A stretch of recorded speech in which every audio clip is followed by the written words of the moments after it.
Berdiri. Bersiap. Beri salam kepada Bapak Guru. Selamat pagi dan salam Imam Budi. Selamat pagi dan salam Imam Budi. Silakan duduk.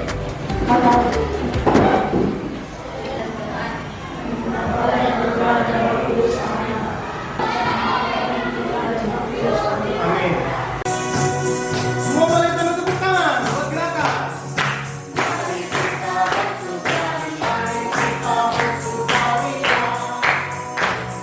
Setelah kita bernyanyi bersama, sekarang kita masuk ke pembelajaran kita. Materi pada minggu itu Pak tentang Yesus yang memilih murid-muridnya untuk mewartakan kerajaan Allah. Oke, nah benar, minggu lalu kita belajar tentang bagaimana Yesus yang mewartakan kerajaan Allah memilih murid-muridnya supaya karya pewartaannya itu nggak berhenti.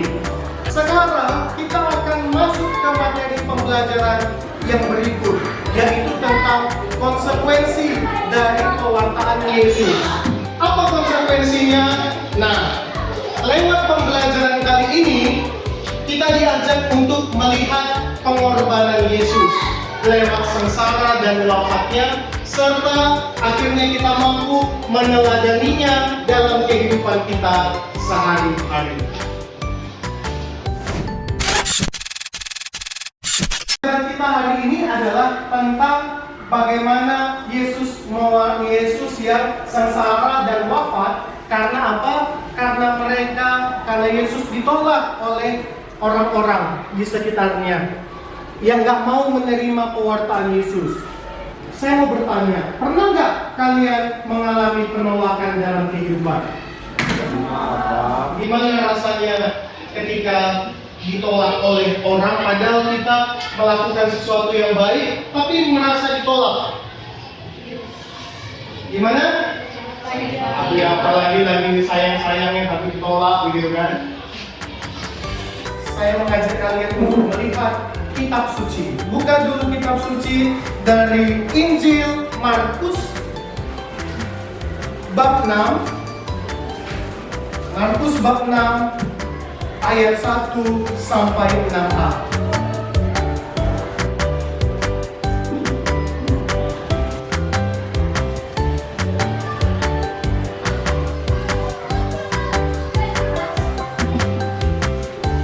Oke, sudah selesai.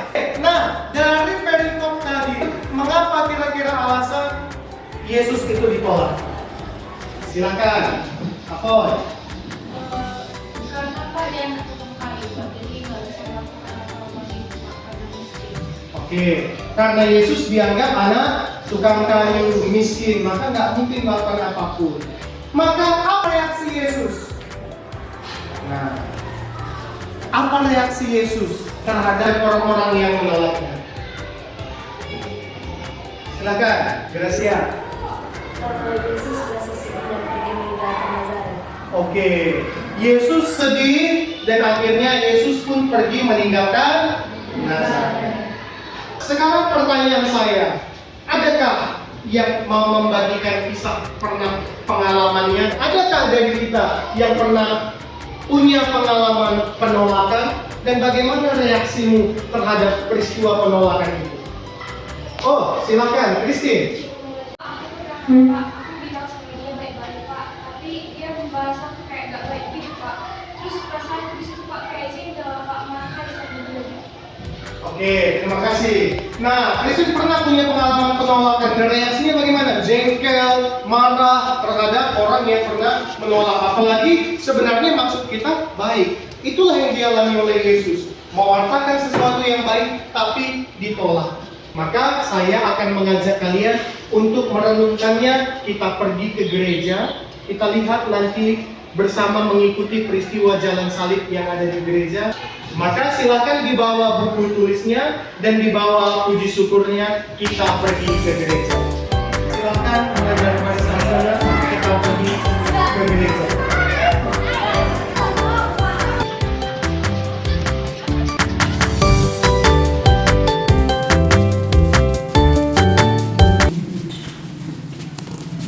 Oke, selamat datang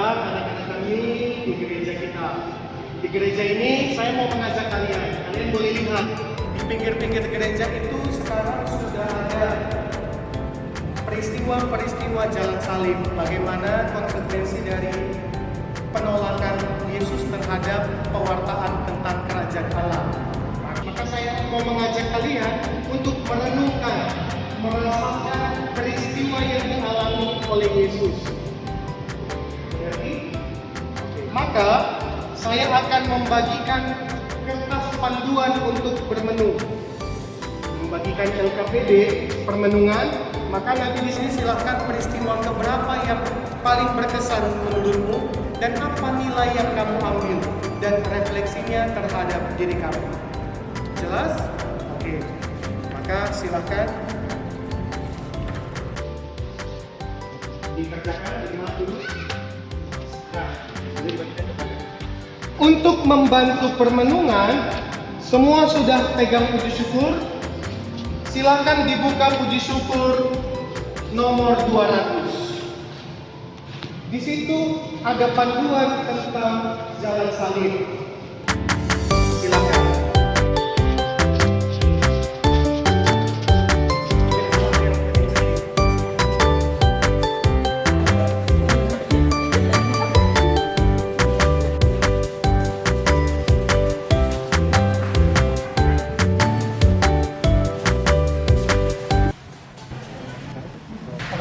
Setelah kita merenungkan bersama, merasakan peristiwa salib yang dialami oleh Yesus, saya mau mengajak kalian, adakah dari kita yang mau men-sharingkan pengalamannya?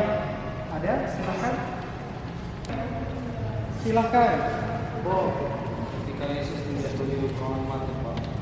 Mengapa peristiwa ketika Yesus dijatuh di hukuman mati? Yesus tidak bersalah, namun tetap dijatuh di hukuman mati atas keinginan dari masyarakat Yahudi, Pak. Oke, terima kasih. Tepuk tangan dulu untuk kedua teman kita yang sudah membagikan hasil refleksinya. Ya, saya meminta kalian dulu sekarang untuk membuat satu komitmen dalam diri untuk apa rencana dan tindakan yang akan kita hadapi ke depan, sikap yang harus kita perbuat apabila kita mengalami penolakan dan apabila kita mengalami penderitaan dalam kehidupan. Nah, setelah kalian menuliskan komitmen, harapan ke depan yang akan kalian buat, sekarang ada yang mau membacakan salah satu komitmen yang dibuat? Silakan. Jadi saya mengambilnya dari kitab suci, yaitu aku akan menyertaimu sampai akhir zaman. Ini membuat saya, biarpun saya menerima penolakan, Allah akan tetap menyertaiku sampai kapanpun. Baik, terima kasih atas refleksinya masing-masing. Setelah kita bermenung bersama, merasakan, menemukan nilai-nilai yang kita temukan dalam perjalanan salib dan kita serahkan kepada Tuhan. Sekarang saya meminta kita untuk kembali ke kelas. Kita akan mengakhiri proses pembelajaran.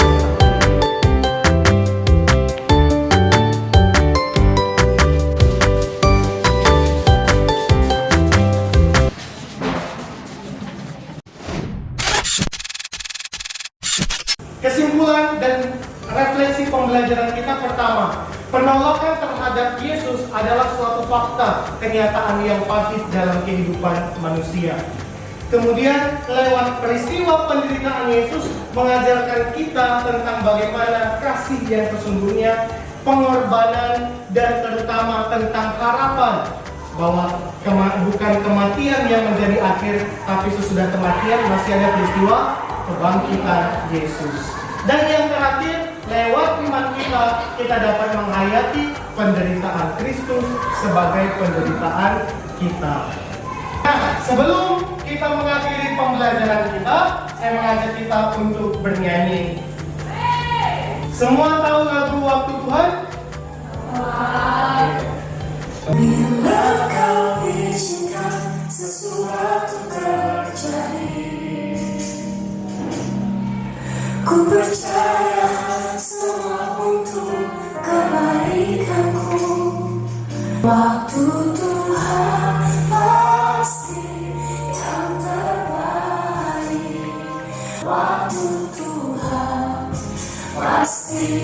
terbaik. Sebelum kita akhiri pembelajaran kita, silakan siapa memimpin doa penutup kita. Bapak Guru dan teman-teman sekalian, mari kita bersama dalam doa. Dalam Bapa dan Putra dan Roh Kudus. Amin. Kita berdoa sebagai sekolah kami. Doakanlah kami, amin. Amin. Berdiri. Bersiap. Beri salam kepada Bapak Guru. Selamat siang dan salam Imam Budi. Selamat siang dan salam Imam Budi. Oke, selamat siang anak-anak semua. Siang.